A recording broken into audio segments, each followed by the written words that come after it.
যুবক, জিন্দিগি বদলাও। দিবা নিশির ফিকির আমার, জিন্দিগি চেঞ্জ করেন, জীবন চেঞ্জ করেন।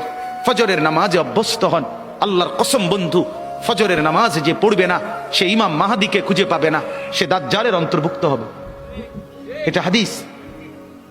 মাহাদি পাবে না, দাজ্জালের অন্তর্ভুক্ত হবে। এই সমস্ত মাথার সেলুন কাটিং চুল যেগুলো উঁচা, সামনে বড় বড় চুল, এদিকে চুল নাই এদিকে চুল নাই, সব দাজ্জালের চুল। বিশ্বাস করো, একেবারে পরিষ্কার হাদিস, মুসলিম শরীফের হাদিস। আল্লাহর নবী বলছে দাজ্জাল হবে শাবুন কাতাতুন, দাজ্জাল হবে যুবক, আর দাজ্জালের চুল হবে এলোমেলো। এই জন্য দুশ্মন এটাকে জনপ্রিয় করে দিছে। এদিকে নাই এদিকে নাই, ওইদিকে নাই, এখান দিয়ে নাই, এখান দিয়ে ফেলাই দিছো, ওইখান দিয়ে উঁচা করে রাখছো, সামনে দিয়ে ঝাঁকড়া বানায় রাখছো। কি করছো বাপ? কোনোদিন জিজ্ঞাসা করলা না এটা কার থেকে নিলা? কি এটা কি মডেল নিলা? সেলুন থেকে বুঝি মানুষে মডেল নেয়।